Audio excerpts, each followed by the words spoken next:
pendidikan gizi. Nanti kan Anda akan ini ya, terjun di kampung emas kan ya?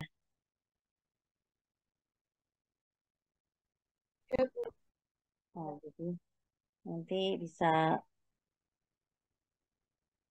mempraktekkan ya apa yang sudah disampaikan di sini.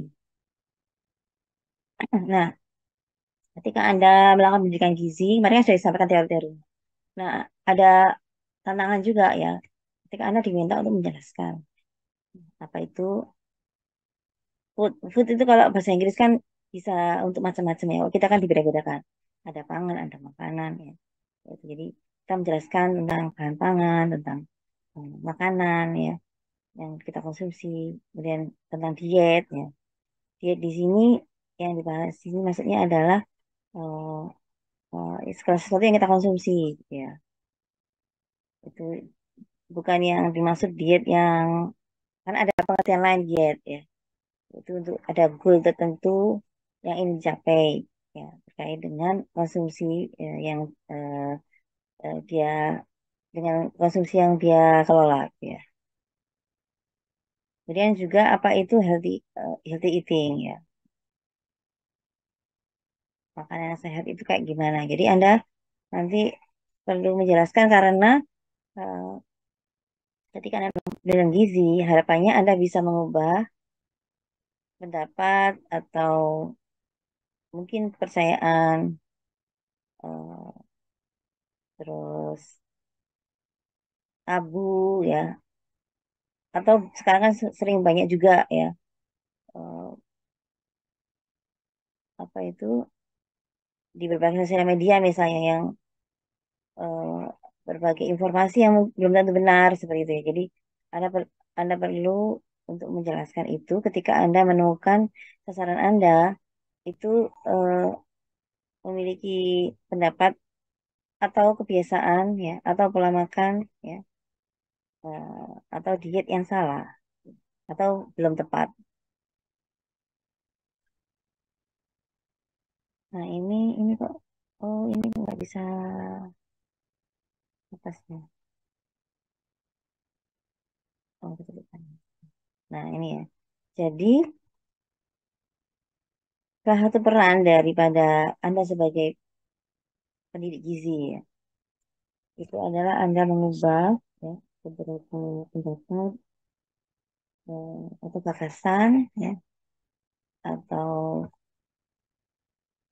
apa ya kebiasaan ya mungkin bisa ide kan luas bisa jadi ide itu berasal dari pengetahuan dia juga gitu ya dari kebiasaan dia gitu. Yang salah tentang diet ya dan makanan. Nah, di sini Anda juga belajar ya bagaimana Anda menjelaskan ya, Anda menggambarkan, lalu Anda menilai dietnya ya. Kemudian juga Anda mempraktekkan bagaimana menjelaskan ya tentang ya food, diet, and healthy eating ya itu ke masyarakat umum. Selama ini Anda udah pernah terjun ke masyarakat ya? Mungkin ikut pengmasnya dosen gitu?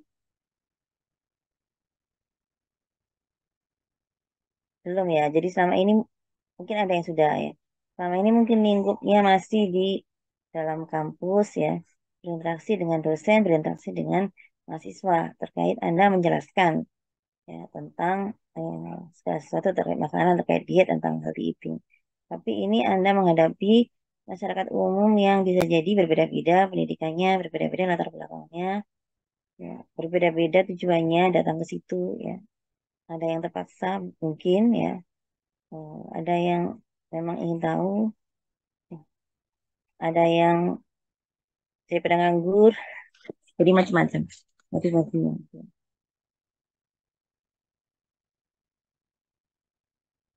Nah, dengan Anda nanti ikut Kampung Emas ya, Anda mungkin bisa belajar mempraktikkan itu, gitu ya. Jadi eh, Anda harus percaya diri, tapi ya itu Anda harus membekali diri dengan banyak hal, termasuk Anda siapkan alat peraganya, ya. Seperti mungkin ya ketika akan lebih bagus kalau tidak hanya eh, sampaikan secara lisan, tapi ada alat bantu, ada videonya juga. Ya. Apalagi kita udah terbiasa dihidangkan dengan ya sosial media yang gambar gerak semua gitu kan. Akhirnya kita menjadi kurang tertarik atau mungkin masyarakat umum jadi kurang tertarik bila itu disajikan dengan satu metode saja.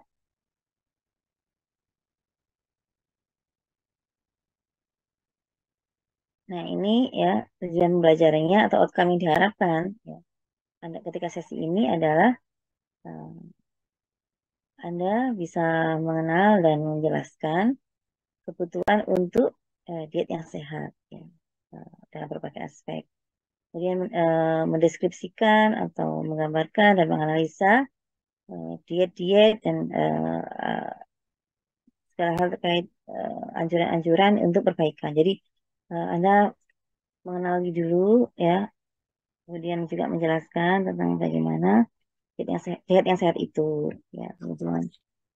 Anda juga perlu menganalisa diet yang dikonsumsi atau diet yang saat ini berlaku atau dipraktikkan oleh audiens misalnya. Lalu Anda bisa memberikan saran-saran supaya untuk mengubah atau memperbaiki diet yang belum sesuai.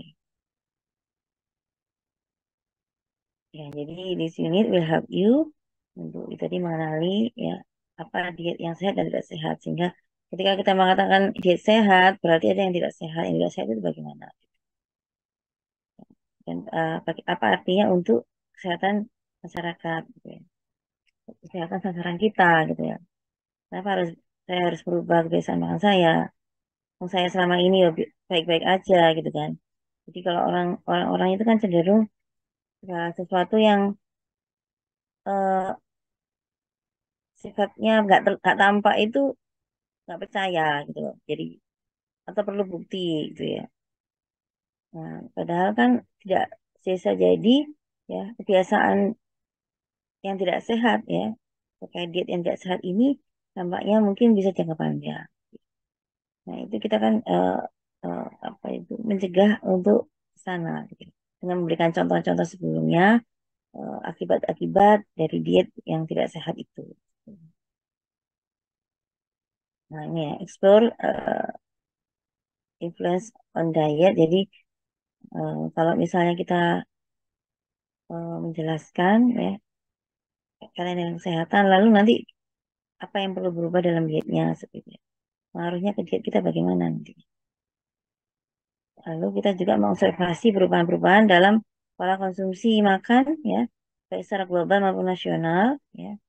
Lalu juga bagaimana ya kita mengenali implikasinya ya, dampaknya ke kesehatan dan ke pendidikan. Jadi kita juga eh, perlu mengobservasi ya selama ini eh, sekarang polanya masyarakat seperti apa ya terkait konsumsinya. Nah, misalnya ada iklan sarapannya cukup sereal kan iklan-iklan kan gitu. Kayak yang cepat ya yang nah itu sebenarnya apa yang kurang dari iklan itu untuk sarapan.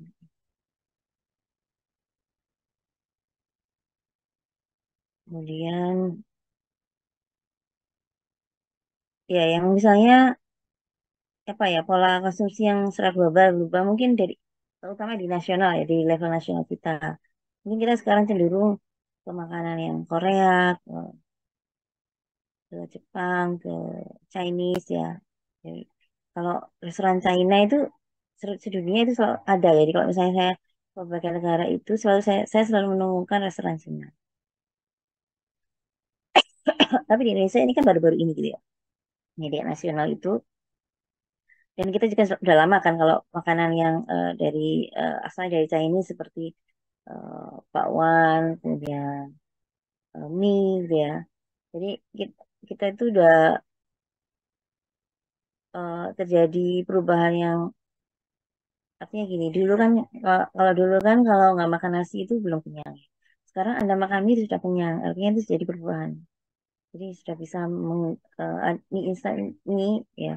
Jadi nggak harus kita ngomong mie instan ya. Mie itu bisa menggantikan nasi.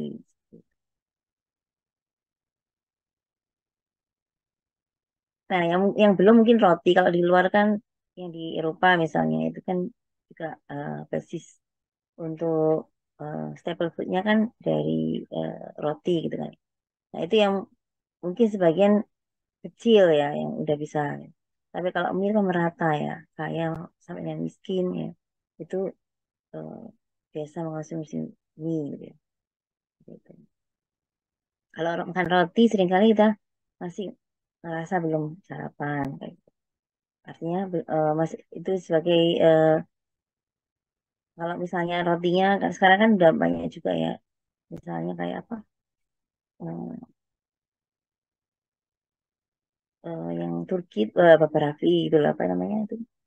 Kebab ya. Kalau kebab itu sebenarnya kan sudah diisi ya dengan yang seperti kalau kita mengkonsumsi ya, artinya bisa ada variasinya gitu loh kan. Ada di situ ada sayur, ada dagingnya, ada rotinya sebagai eh, pengganti makanan pokok. Nah, kalau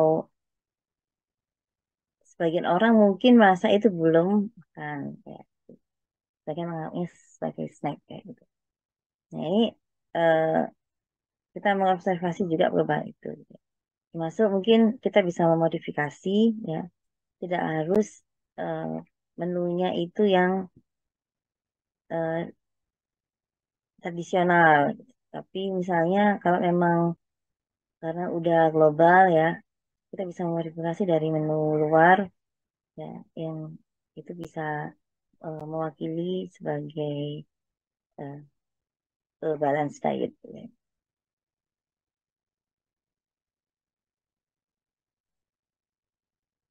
ya jadi eh, Anda nanti bisa, sebenarnya kalau misalnya di kelas mungkin kemarin di kelas sebelum Senin kemarin kan ada kelas gitu ya di offline ya. Jadi mahasiswa saya minta untuk berpasangan gitu ya. Kalau dari buku ini malah sebenarnya Anda diminta ke lapangan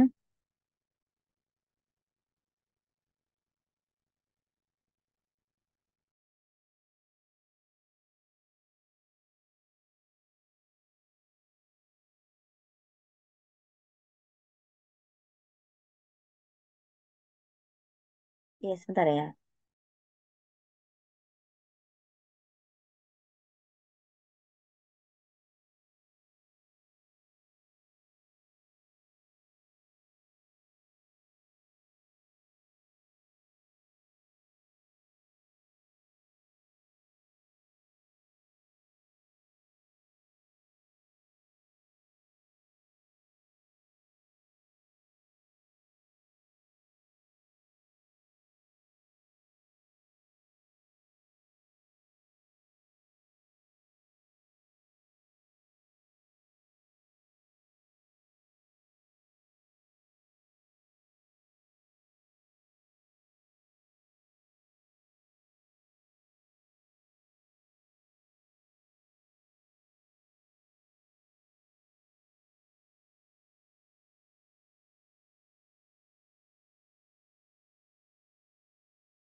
Ya, kita lanjutkan.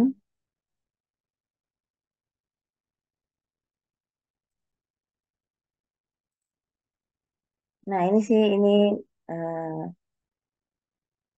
sepertinya belum memungkinkan ya kalau online ya. Jadi, aslinya itu sebenarnya Anda diminta wawancara ibu-ibu usianya 50 tahun.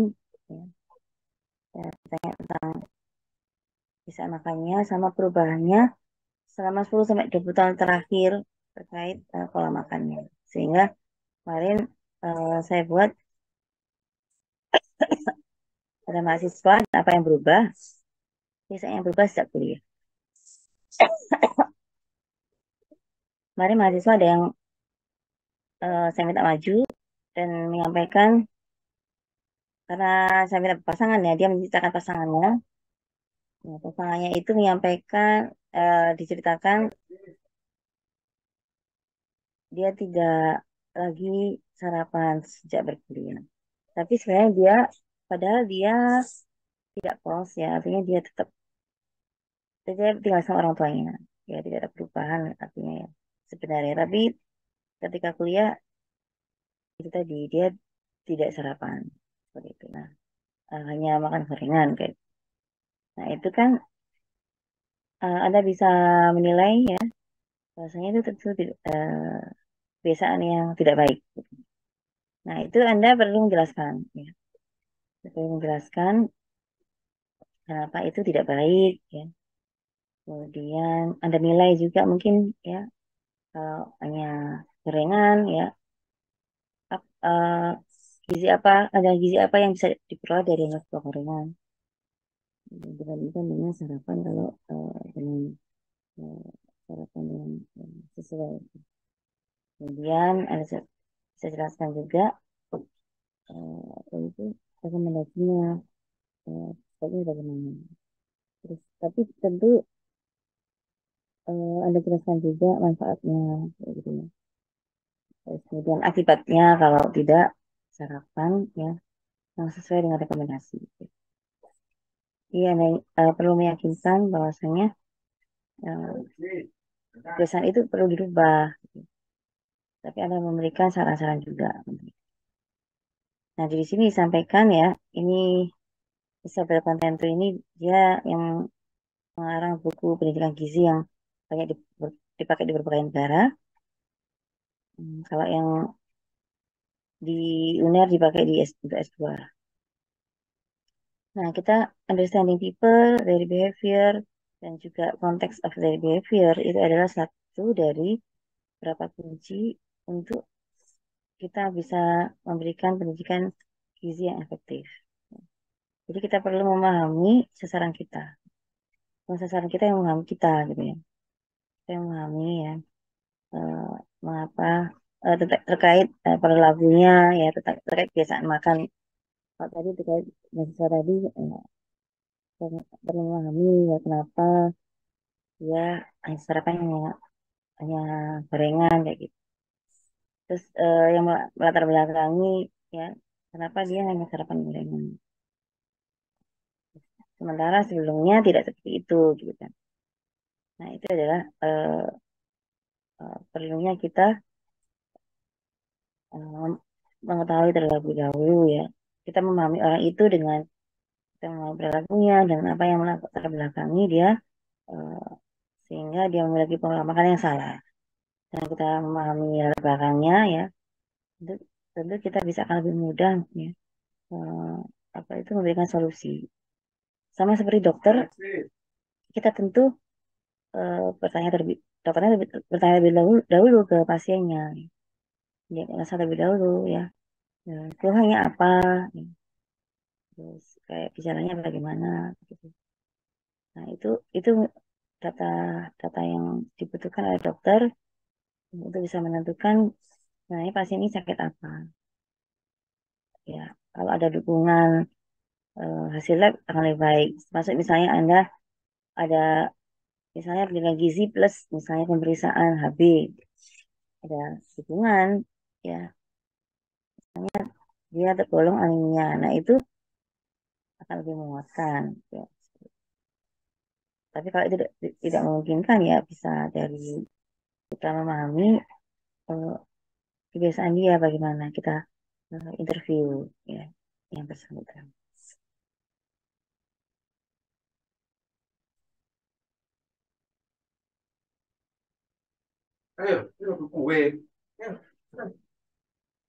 Nah, ada beberapa ya pendapat atau kepercayaan yang salah tentang diet ya. Tapi itu ada di berbagai negara ya. Bisa jadi termasuk di negara kita. Dia nanya, do you see this belief in your country ya? Gitu. Nah, contohnya ini yang mungkin masih banyak ya di negara kita ya. Fatness is a sign of wealth. Jadi kalau kita ketemu, misalnya Anda nanti udah lulus ya, beberapa tahun kemudian ketemu lagi, ada yang gemuk temennya gitu ya. Atau dulu kan kurus waktu dia itu sekarang udah gemuk gitu. Itu tanda, wah udah makmur kamu ya kayak gitu. Terus ada yang kurus, dianggap ngenes gitu ya, hidupnya ngenes kayak gitu. Nah itu seringkali itu jadikan pertanda juga. Artinya banyak beredar pendapat kayak gitu. Jadi berat badan lebih ya atau gemuk itu sebagai tanda kita itu sukses kayak gitu kan. Itu banyak, yang di negara kita. Nah, termasuk misalnya contohnya ini, what matters is quantity, not quality. Food should make you feel full. Jadi kita masih sering ya, pokok yang penting kenyang gitu ya. Tidak perlu memperhatikan kualitasnya. Entah itu nasinya yang terlalu besar porsinya, ya, atau tidak, atau hanya yang memenuhi ya, atau menghasilkan energi. Misalnya hanya nasi sama lauk gitu. Itu kan banyak juga kita kita kalau kita buka food ya atau grab food ya misalnya. Itu kan menu-menunya kan seperti itu, menu-menu yang lebih ke mengenyangkan ya. Tapi mengesampingkan quantity.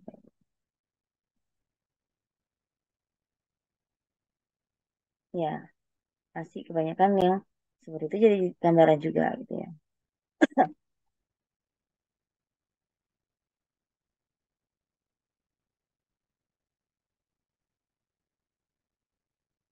Oh ya tadi ini belum. Ya di sini mistaken food beliefs and practices ya itu merupakan bagian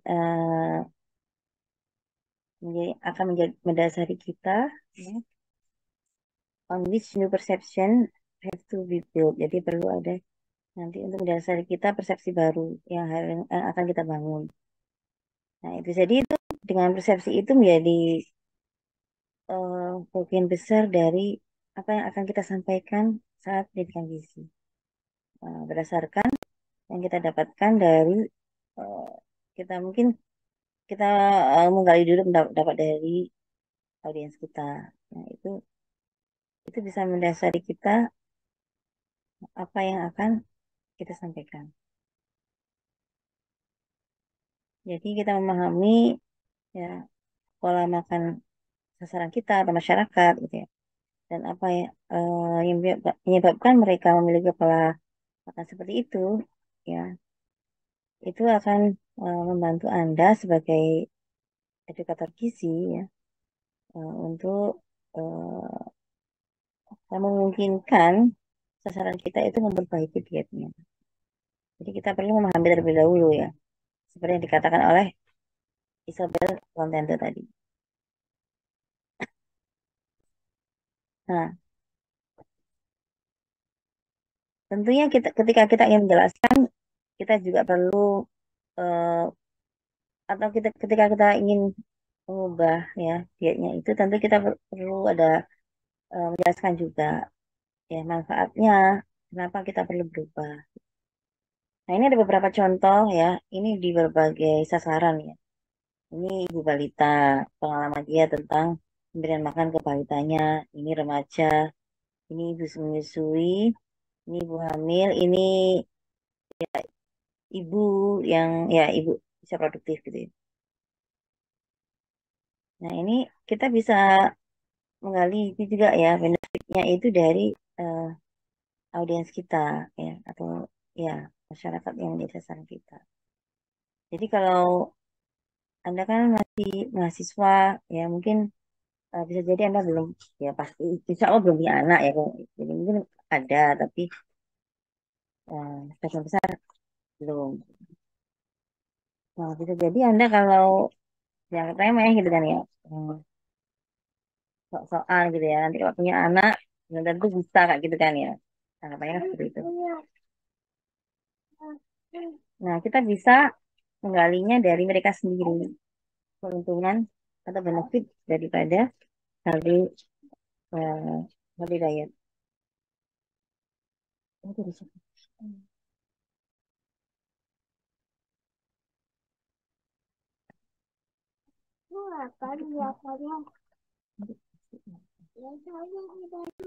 Oh iya.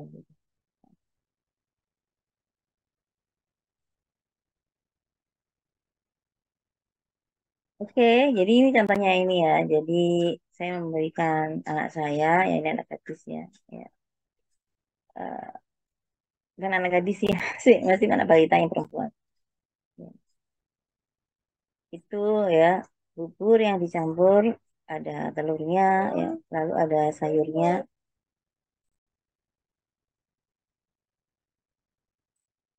ada kacang-kacangannya ya, dan juga ada sedikit minyak. Dia ngasih makan anaknya 4 sampai 5 kali sehari, ya dia masih bisa mendapatkan ASI darinya, ya bayi ini masih disusui nama ibunya.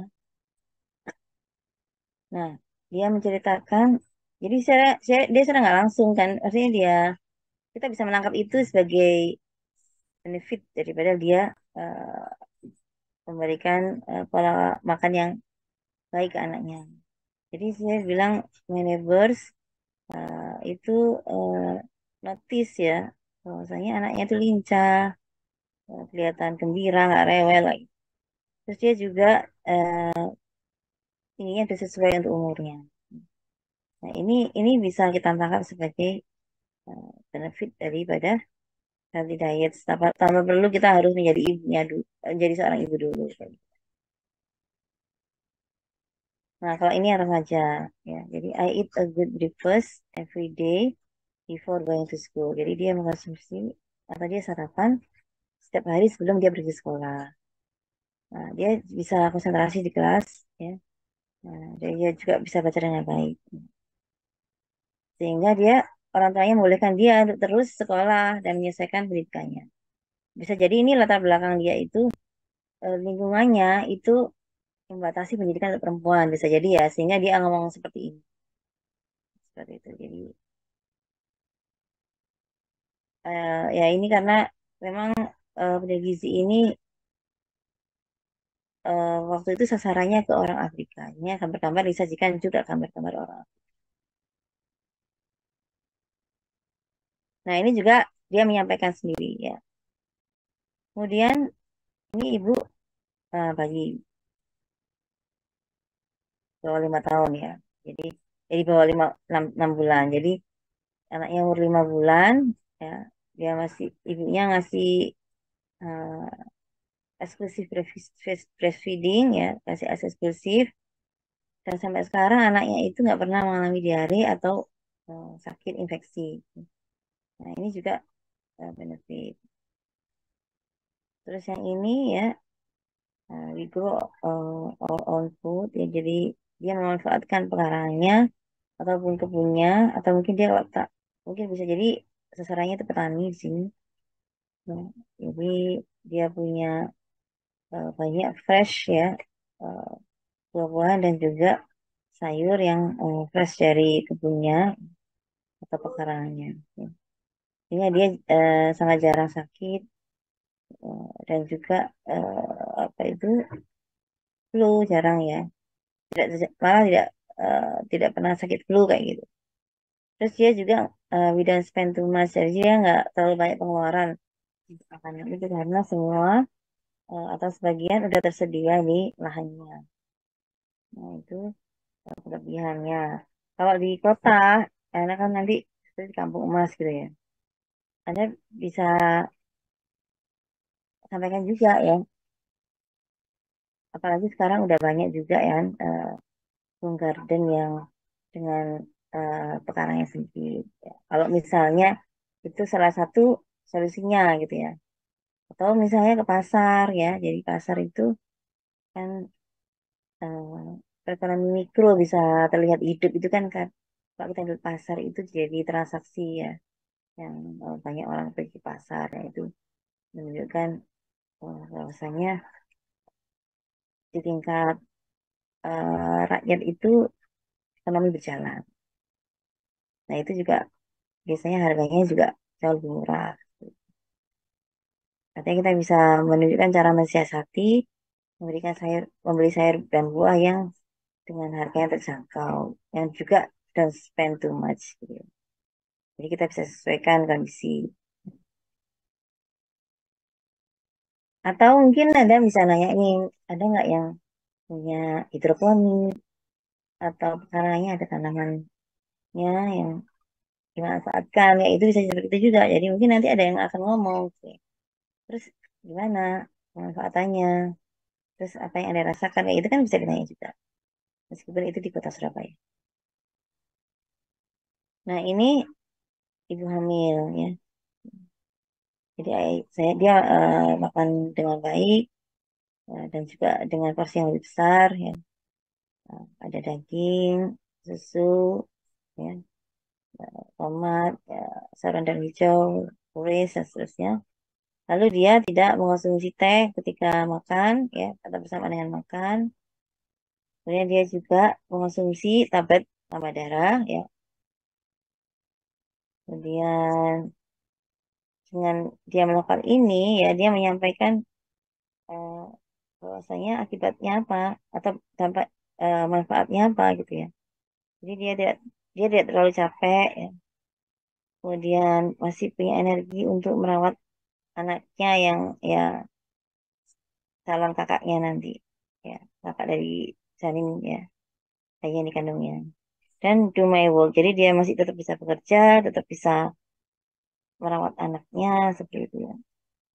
Meskipun dalam kondisi jadi kan emang eh, perempuan ini kan ini ya. Jadi apalagi nanti kalau sudah punya anak, jadi hamil lagi, nah itu luar biasa. Perjuangan energi yang dibutuhkan itu kan kita, apalagi anda nanti kan pinginnya mungkin jadi wanita karir gitu ya. Sehingga anda juga harus menyediakan energi juga untuk melakukan pekerjaan anda.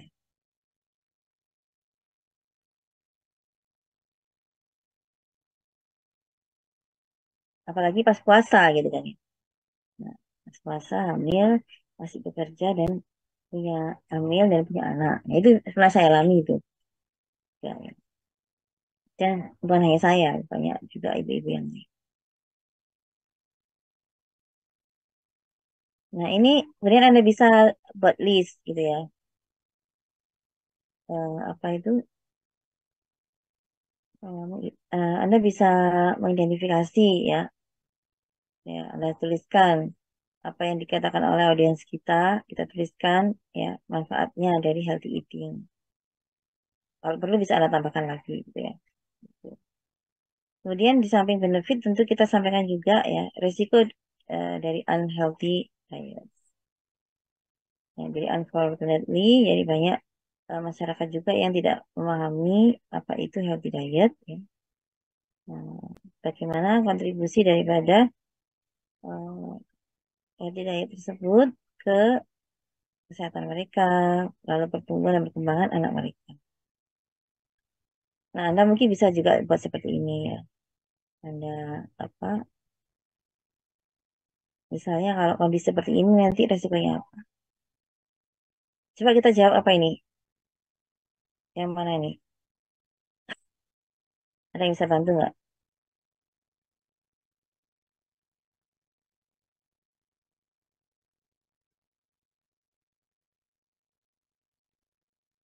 Kenapa mahasiswanya jadi tinggal 55 ya?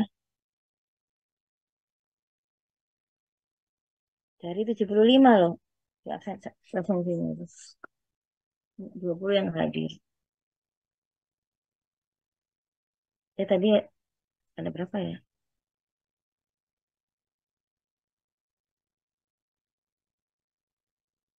Ya, gimana ini jawabannya? Ada yang bisa bantu?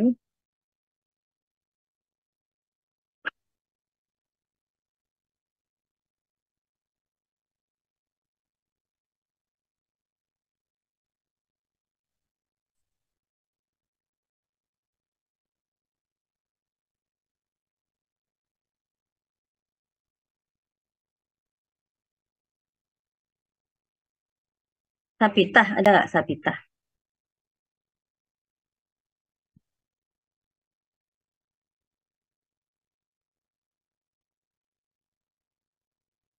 Sapitah nggak ada.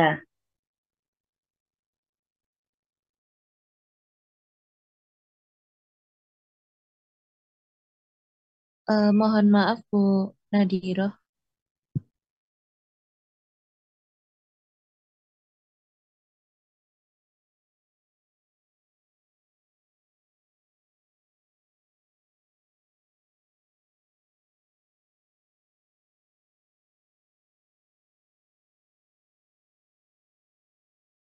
Iya, kenapa Mbak?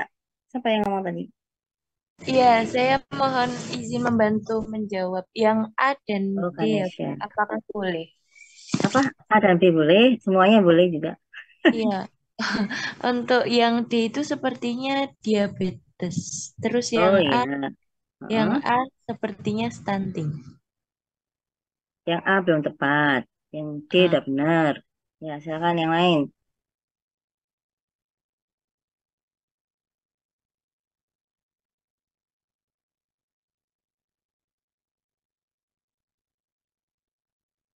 Ganesha tadi ya. nggih, Bu. Sapita itu nggak ada apa nggak sih orangnya?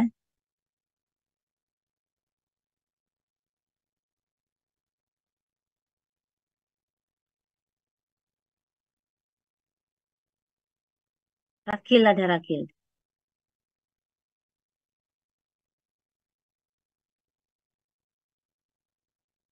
Dipanggilnya nggak ada yang nyaut nih.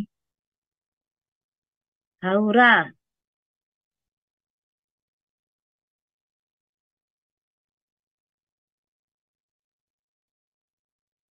Permisi Ibu, Rana, saya Rana ya. Ini karena yang nggak dipanggil izin malah ya. Tadi belum tak panggil ya betul ya. belum, Ya, oke. saya izin jawab yang C boleh. Boleh. Kayaknya yang C itu anemia. Ya, betul. Kasih Bu.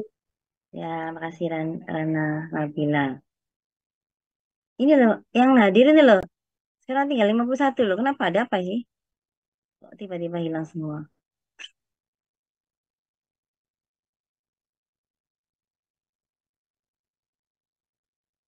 30 10 ini siapa ya belakangnya 30 10 ini? Nggak ada namanya.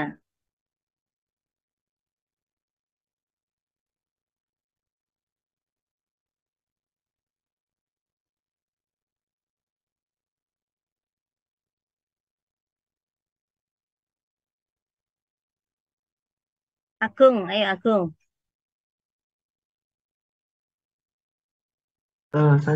Saya izin menjawab Bu. Ya, Yang B sepertinya stunting, yang A death atau kematian. ya betul. Jadi kan kita lihat ini ya. Jadi kalau ya hanya dari apa karbohidrat, terus kemudian hanya apa kuahnya ya dari ikan. Nah, akhirnya kan dia kekurangan protein ya, sehingga bisa ke stunting. Nah, kalau ini ya ini kan unsanitary condition di jadi dia dikasih infant formula, tapi pencampurannya dengan air yang eh, kotor gitu. Kemudian dia tinggal juga di kondisi lingkungan ya atau sanitasi yang buruk yang di sana jadi diare. Maka dia eh, akan beresiko ya, sering sakit, dia mengalami diare ya, dan sehingga ini resikonya adalah kematian. Sudah, benar. Makasih.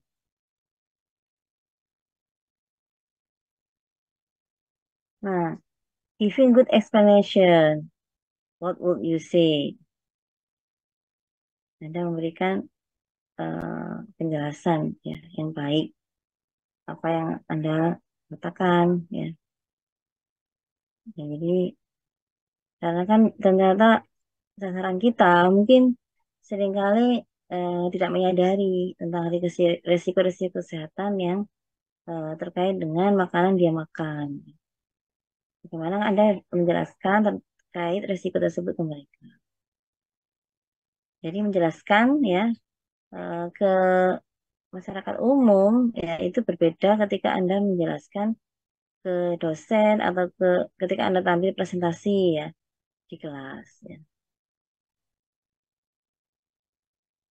Ya, jadi eh, apa itu dikatakan di sini Pak, ya. Jadi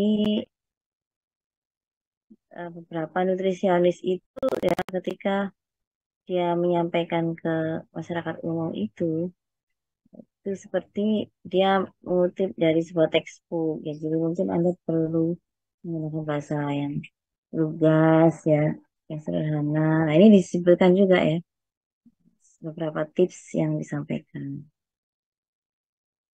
Ya, ini be correct ya. Ya, jadi Anda berikan informasi yang benar, yang akurat. Kemudian keep it short. Give only a little information at a time, spesifik dan konkret ya. Jadi nggak perlu panjang lebar kemana-mana ya. Karena itu tadi ya. Jadi ini di sini ya ada keep it short, lalu point to result ya. Karena memang Anda ketika memberikan bidang gizi itu kan waktunya terbatas ya. Apalagi yang Anda hadapi ibu balita ya. Dia membawa balita juga. Wah itu udah paling sebentar doang dia bisa konsentrasi. Selanjutnya anaknya ini sebenarnya juga bingung kan. Sebenarnya udah yang penting anaknya nggak nangis akhirnya. Jadi nggak bisa jadi dia udah waktunya sedikit untuk bisa memperhatikan. Jadi kita perlu benar-benar memanfaatkan waktu itu dengan baik. Yang singkat itu. Nah, be simple and clear. Nih. Kita gunakan kata-kata yang mereka mengerti.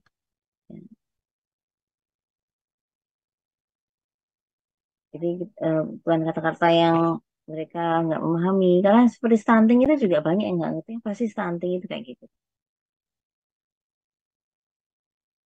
Dulu malah kalau Anda masih melihat mungkin ya, kalau Anda search Google itu ya masih ada term menulis stunting itu kerdil gitu ya.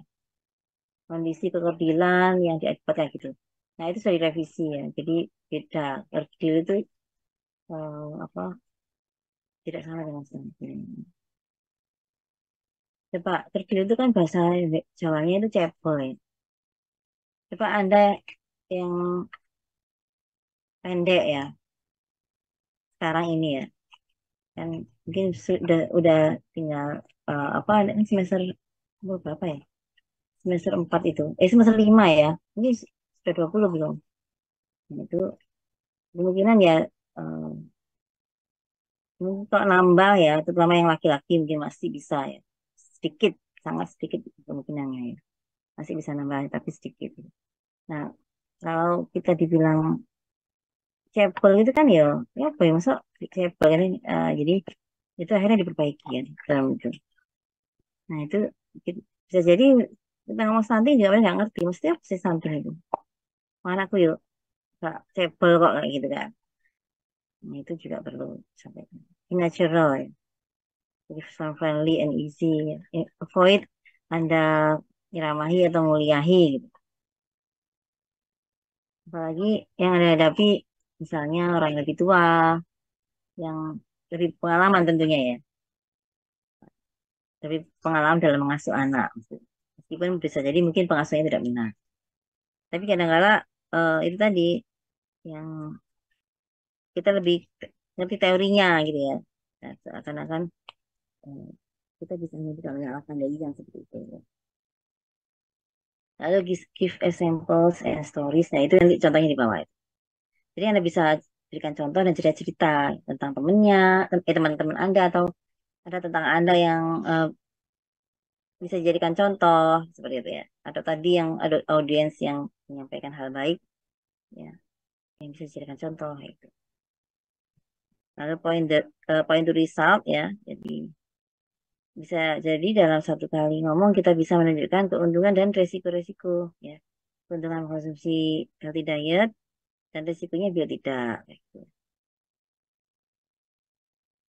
Nah, jadi kalau anaknya banyak mengkonsumsi sayur dan buah, maka anaknya menjadi sehat dan bisa tumbuh dengan baik. Nah, nanti ketika sekolah dia akan menjadi anak yang berprestasi kayak gitu ya.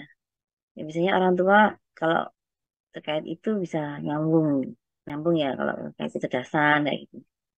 Biasanya mau gitu. Kemudian kalau apa yang ini? Kalau enggak, mungkin anaknya akan kurus ya, udah sakit dan rewel. Di sini be enthusiastic ya about the benefits. Jadi Anda perlu menyampaikan dengan antusias. Ya. Jangan kata lemes ya. Nanti jangan-jangan Anda sendiri misalnya ketika memberikan edukasi gizi Anda belum sarapan. Sehingga Anda sendiri performanya juga lemes gitu loh kan. Jadi kan ini delok kan iki opo nyari ngomong tentang manfaat kok lemes gitu ngomongnya. Gitu kan ya. Nggak pernah semangat ya, antusias. Gitu.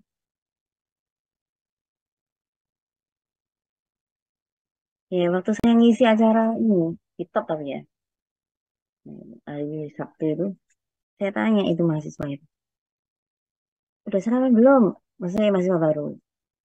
Saya tanya, belum gitu kan. Terus saya tanya panitianya juga, panitia ini kan saya ngisi IKM waktu hari Sabtu lalu. Dulu saya tahun lalu diundang juga ya yang sama dia, tapi yang tahun ini mungkin enggak ya, enggak masalah. Jadi yang, nah ini yang panitianya saya tanya juga, ternyata belum juga gitu kan, sarapan juga. Terus saya ceritakan ke apa Budekan. Waktu itu ada ketemu Budekan ke itu. Saya cerita. Terus kata Budekan, oh ya nanti harusnya memang sediakan sarapan. Ya, karena kan anak datang setengah enam gitu. Dan saya tanya datang jam berapa setengah enam. Nah, itu eh, kita bisa memberikan solusi juga gitu kan ya. Jadi akhirnya Budekan kan notice ya kalau anak itu saya nggak sarapan karena berangkatnya harus pagi banget.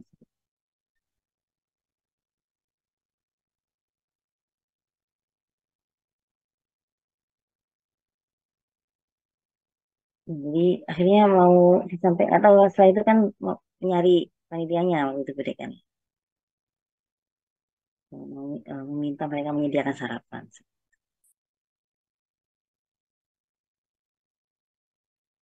Nah, kemudian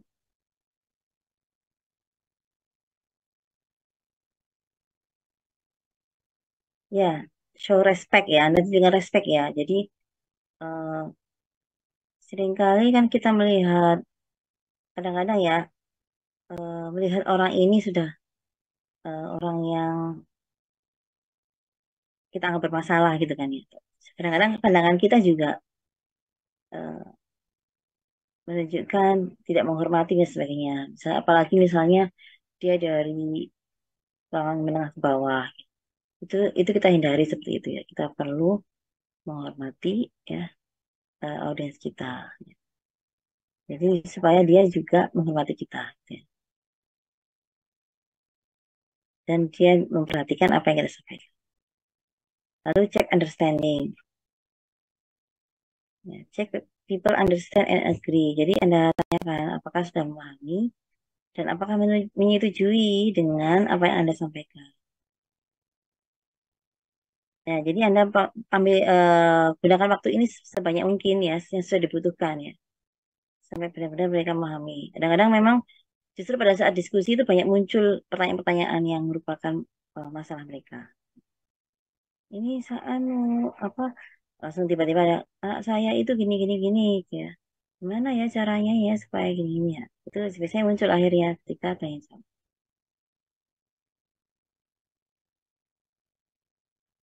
kasih ini nggak mau, kasih ini nggak mau kayak gitu. Jadi, nah itu Anda bisa dari situ kita bisa apa segera memberikan jawaban yang bisa mereka pahami. Gitu.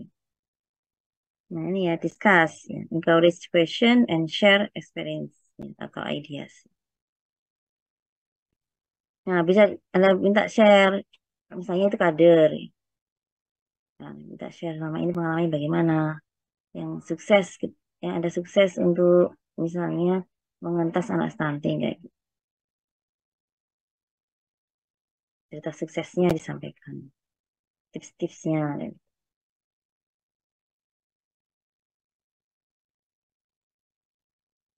Atau mungkin dari sesama mereka yang eh, dengan sosial ekonomi yang sama, ya, tapi dia memiliki anak dengan kasus gizi yang lebih baik daripada anak yang lain. Nah, mungkin ada hal khusus yang dilakukan sehingga meskipun kondisinya sama, latar belakangnya sama, ya, tapi ternyata bisa. Mungkin, nah itu bisa dibagikan. Kadang-kadang kalau kita ngasih contoh, oh terangai, gitu ya, itu kan orang kaya kayak gitu kan, atau berpendidikan tinggi ibunya kayak gitu. Nah, tapi kalau dengan contoh yang dengan latar belakang yang sama, itu bisa jadi mungkin, oh iya iya itu iso, mesti ini ya bisa gitu kan, kalau sama-sama memiliki latar belakang itu, sama-sama mengalami kesulitan gitu. Tapi dia bisa mengatasi kesulitannya, yang satunya belum. Nah ini yang saya bilang example and stories, examples and stories tadi. Jadi kita bisa ngasih contoh. Kalau misalnya saya dari hijau itu kayak apa apa aja ya.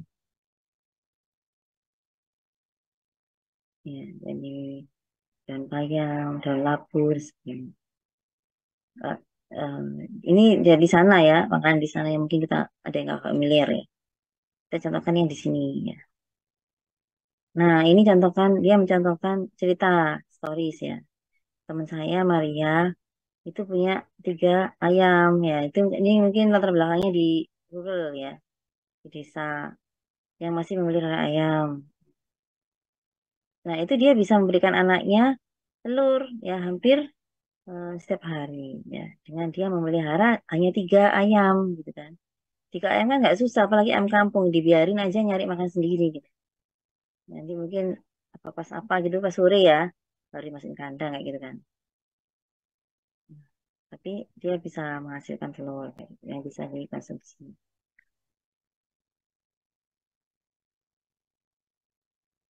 Nah ini juga ya ada cerita juga. Buah memang mahal ya, tapi saya tahu ini penting. So, apa yang saya lakukan yaitu saya menanam pisang, kemudian apa itu jambu ya, dan seterusnya. Jadi dia tahu buah itu mahal dan itu tapi penting sehingga dia menanamnya itu di halaman rumahnya.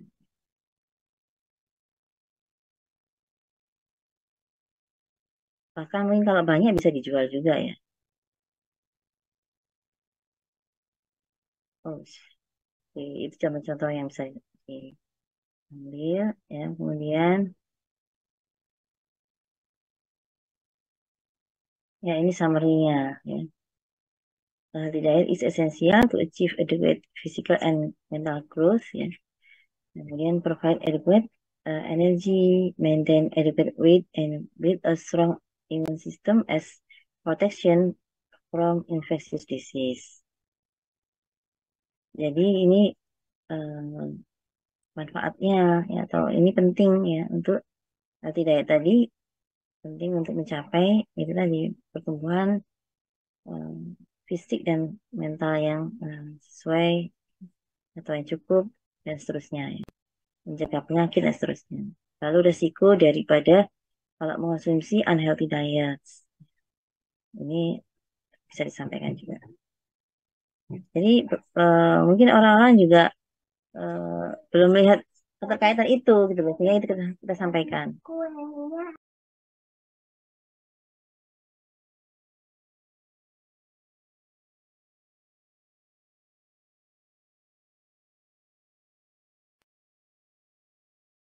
Ya,